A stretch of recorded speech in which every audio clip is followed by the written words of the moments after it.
Hi, this is Shira from the Frugal Quilter, and today I'm going to take a side trip from quilting to discuss stroke-like episodes secondary to mitochondrial myopathy. Back in the 90s, my youngest child was diagnosed with mitochondrial myopathy. Not long after that, I was diagnosed, and then not long after that, I had two more children diagnosed. I won't be discussing their journey because I don't have their permission to do so, and I wish to protect their privacy. But I do want to talk about stroke like episodes and to offer hope to anyone who has had a stroke. I know that there are various levels and degrees of strokes. This is just what happened with me. It still impacts me to this day, but I do very well. Um, Back when I was 35 years old, I did have what is referred to as a stroke like episode. This is different from a vascular stroke that people are more familiar with. The stroke like episodes with secondary to mitochondrial dysfunction is an energy crisis in the brain, energy crisis at the cellular level. The results are the same. Um, we are impacted just like a regular vascular stroke. It's just that the cause is different. Like I said, for me, I was 35 years old and my ATP levels got extremely low. One of my children also had a stroke at the age of 3. Now, I wish we had had more information prior to us having these strokes about what could be done to prevent it. But at that particular time, mitochondrial myopathy, the understanding of it was very much so in its infancy. Since then, I've learned a lot of things. Alternative medicine has been a huge help. Allopathic medicine, mainstream medicine, they definitely have very much so had their place in our lives. Um, but alternative medicine, um, it does things. Allopathic medicine is very good when you're having an emergency. If you need an emergency surgery, if you're having a critical crisis, they're very good about that. But as far as managing disease processes long term, I find that alternative things um, sometimes help better. My kids are doing very well. I'm so proud of them.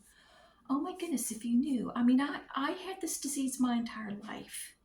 And even though I had health challenges, other people in my family had the same health challenges. Why? Because, well, presumably we all had the same thing going on with us. So it has been the same thing with them. They have done very well. But at that particular time, my ATP levels got extremely low. And for years leading up to that, it was getting lower and lower. And that is what caused ATP is adenosine triphosphate.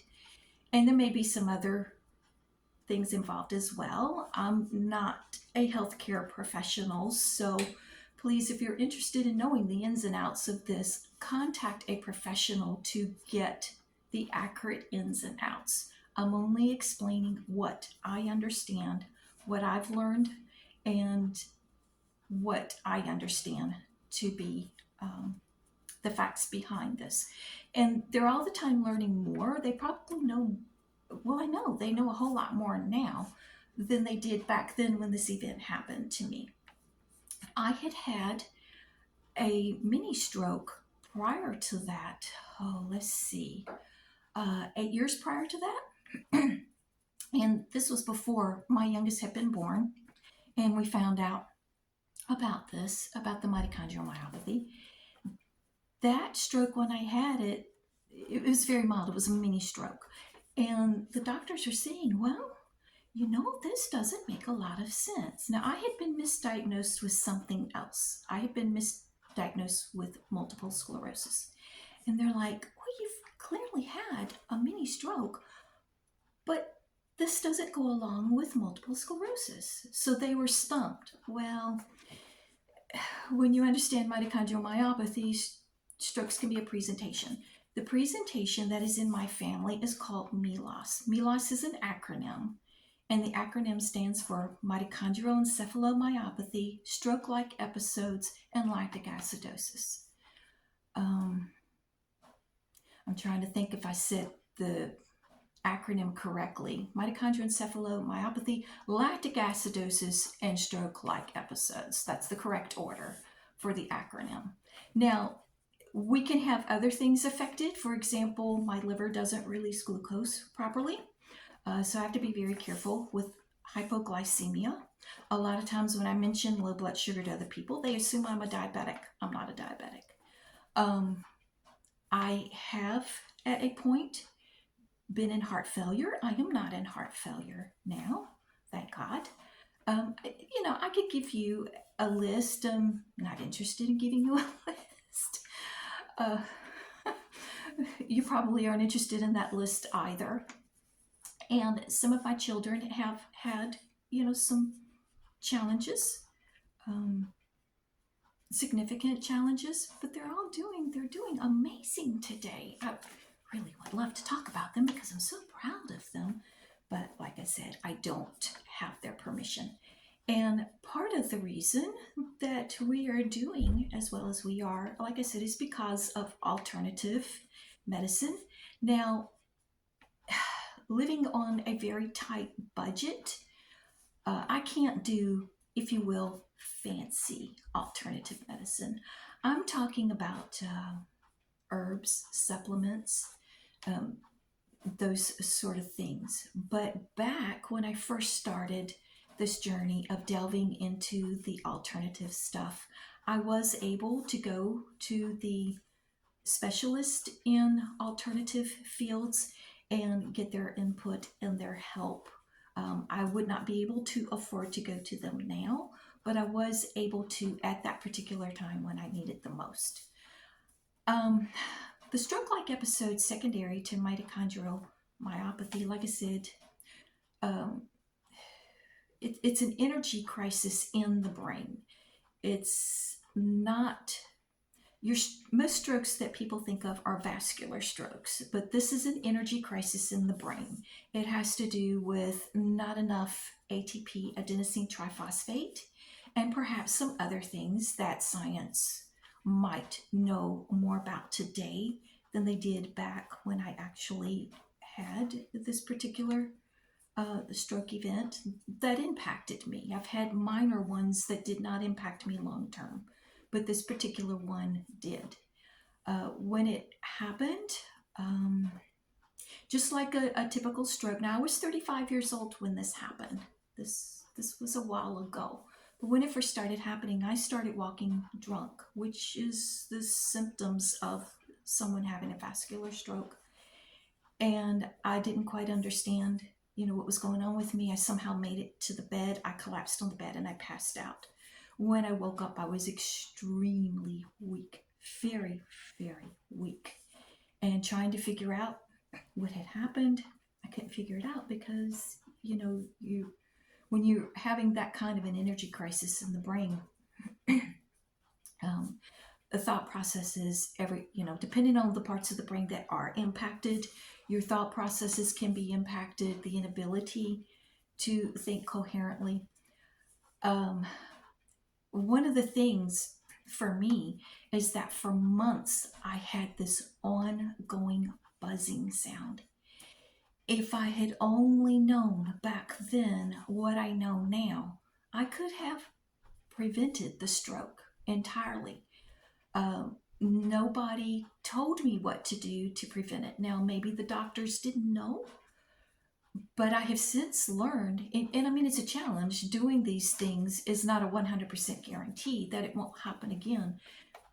But I'm convinced that it has prevented lots and lots and lots of potential episodes from occurring. I have since that time had another one, a very mild one, and I was having symptoms of it for days coming on, and I was so busy working. And I remember thinking to myself, this reminds me of the way it feels before you have a stroke. And then I pushed it aside. Oh, silly me. That was not a good idea. But I did fully recover from that event and I learned my lesson. And I start feeling like that. And I start feeling like I might have another one, I've got to be very careful about making sure that my ATP levels are good, the um, adenosine triphosphate. You can get, excuse me, you can increase your ATP levels in a variety of ways. Green tea has L-theanine in it, and that helps increase ATP levels. And if you're interested in how to improve your ATP levels, if you think this will be helpful for you, do your own research. I'm not a medical professional. I'm not here to give medical advice. That's not my purpose. My purpose in sharing this is to basically say if something's wrong with you, look into alternative things, do your research. Who knows what you will find out? Things that can help you. And if you've had a stroke, don't give up. Keep going forward. There's always things being discovered that can help us with issues that occurred long ago, and we can still improve ourselves. There have been some things that I have found out just in the last 5, 6, 7, 8 years and have implemented in the way of some dietary changes, etc. And despite being in my 60s, getting older, dealing with the aging process, I've improved some things over what they were. So that's basically my point in this video, is to say don't ever give up and do your homework, research. And what you find out in your research today, you may find out more a year from now. You may find out more 3 years from now, because new stuff is always coming to the surface, and we don't know what can help us tomorrow that we don't know about today. But when I had that stroke event for, I'd say 3 to 4 months afterwards, I constantly had this buzzing 24/7. It was like zip, zip, zip, zip, constantly. No one else heard it. I heard it constantly, 24/7, without let up. And I was very much so struggling to function. I homeschooled my children, and my 2 oldest children really took up and helped. They helped with the youngest. My youngest had a stroke before I had mine, and they stepped up to the plate. And all of my kids stepped up. Every last single solitary one of them, they stepped up. They made sure that the younger ones were well taken care of. I have 5 children. They made sure that everyone was well taken care of. I was struggling. I had a stroke. I was struggling. I was not able to drive for a little while. I remember every day I would get up and my focus was stay on top of the laundry, stay on top of the laundry. When you have 5 kids, you got a lot of laundry. And that was always my biggest focus every day, was stay on top of the laundry. But my kids, like I said, they stepped up. They helped with the younger ones. They helped with meals. Of course, my husband was working. My husband, he took up, going and grocery shopping and things like that were foreign to him. I think my kids were very happy he did that, because all of a sudden things were coming into the house that mom didn't buy because mom didn't think they were healthy enough. So, yeah, they were probably like, hey, here's an opportunity. So everybody pitched in while I tried to get my bearings, while I tried to get better. And in the meantime, I was trying to come up with systems to help me with this. One of the things that was greatly impacted for me were memory challenges, short-term memory problems. I still have short-term memory problems, but absolutely nothing like it was back then. Oh my goodness, I could have a thought, and before I could even say it, it was gone. It was devastating. And as I was able to start to be able to remember a little bit better and start talking more, I would do word substitutions. Like one time I said to one of my children that I was going to give him a bath, and I told him I was going to give him brain surgery. Bath, brain, they're both B words. So these strange things would come out of my mouth. And, I remember my kids just laughing. They thought it was hilarious. I was horrified. I was horrified that I said that. The way your brain can be impacted when you have had a stroke type event. I had no idea. I know now. But that buzzing continued, like I said, 24/7. I don't know, I'm going to guesstimate 3 to 4 months. And then all of a sudden, one day, for just a moment, I was like, something's different. And what it was the buzzing stopped for a second. I was like, what is different? And then it started up again. Zip, zip, zip, zip. And I was like, oh my goodness, it stopped for a second. And at that moment, I knew that there really was hope that I could continue to improve. The next day, it happened again. The buzzing stopped. And then the next day, it happened like a couple of times for just a moment, just a second. The buzzing stopped. And it slowly, increasingly, I had more and more events of the buzzing stopping, and gradually the buzzing entirely went away.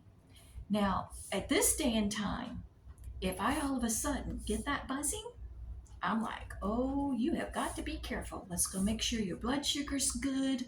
Let's go have something healthy to eat. Let's make some green tea. Let's get some of that L-theanine in you.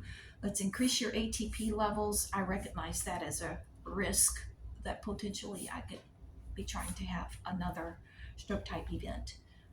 Again, secondary to mitochondrial myopathy, these are energy crises in the brain. But yeah, to this day, I'm still impacted a little bit. One side of my body is a little bit weaker than the other. When I'm tired, the short-term memory problems really come to the surface. It becomes worse. Sometimes my kids, they're like, Mom, you repeat the same thing over and over and over again. What they don't understand is that I have forgotten that I said it, and I'm saying it again. But the interesting thing is, the more I say something, the more I'm going to get it to my distant memory. And then when I get it to my distant memory, then I can get it to my long-term memory. And then guess what? Then I've got that memory. It's secured, unless if my blood sugar is low, then everything goes out the window. Mitochondrial myopathy, especially the MELAS presentation, because the brain uses so much energy, it puts us at risk for so many brain-related challenges. If my blood sugar is low, if the ATP levels are low and so forth, it's hard to process what other people are saying. You might only process like a word here, there, or yonder. It can be confusing. I know one time, my parents of blessed memory are both gone now, but this was way back years and years and years ago before we lost my mom, and it looked like maybe Mom wasn't going to make it through a situation. And my ATP levels were quite low, and my husband was telling me, now my parents lived in a different state from me. My husband was telling me that I needed to go see my mom because he had talked to my brother and she wasn't expected to make it through the night. And he said to me at one point, he said, you need to go to the hospital. I thought he was telling me that I needed to go to the hospital. What he meant was I needed to go to the hospital my mom was at in a different state and see her. And it's just, when you're struggling with an energy crisis in the brain, it can be devastating, and it's hard on people around you uh, when you don't fully comprehend what they're saying, when you don't fully get the whole picture, when you don't grasp the whole picture. Um, like I said, since then, I've learned so many things to help with improving the energy in the brain. Back then, I really wish I'd had that information. That would have helped me a whole lot. It would have helped my family a whole lot. What can I say? I have this information now, and I'm so thankful for it. Um, Another one of the things that long term from the stroke is that I have balance issues. Sometimes I do very well, then other times my balance is really quite off. Again, things can impact it. I have to be very careful to make sure that my blood sugar is good and so forth and so on. But those are some of the long term things, but the average person doesn't know.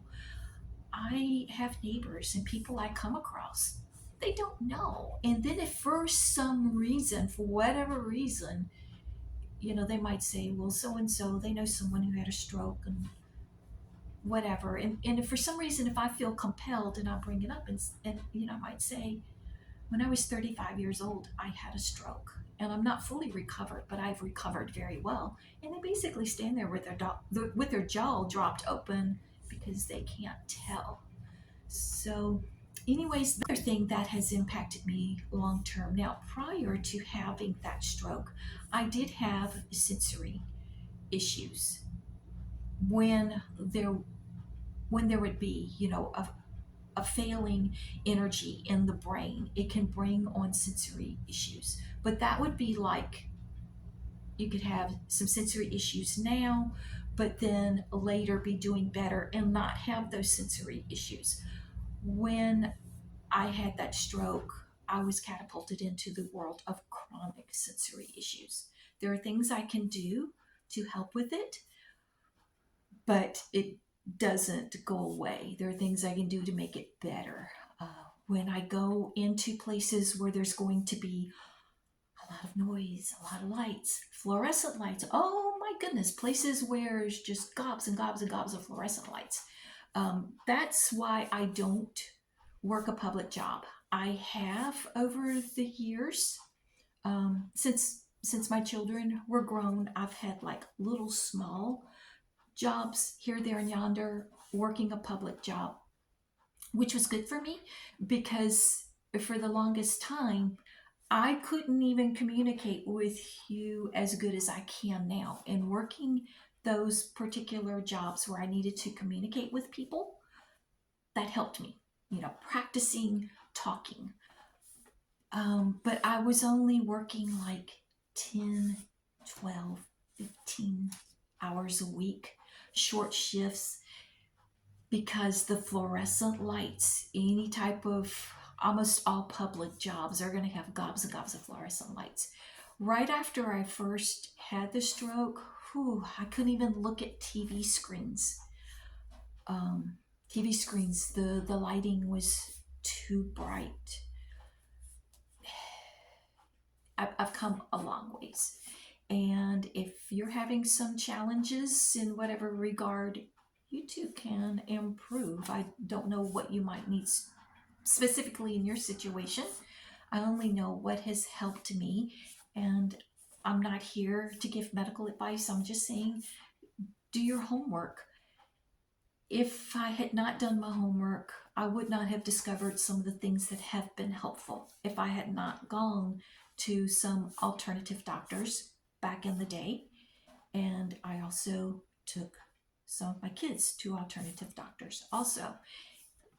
It's like it's a puzzle, and it's like putting the whole thing together. You want to use mainstream allopathic medicine, you want to obtain from them what is helpful, but also go over here and find out about the other things that might be helpful. Um, there's a lot available. My stuff is done on a budget. I watch what I eat. There's just a lot of things that can be done. I buy ground turmeric. Now this is something people our age, in your 60s, this will probably help anybody over 60.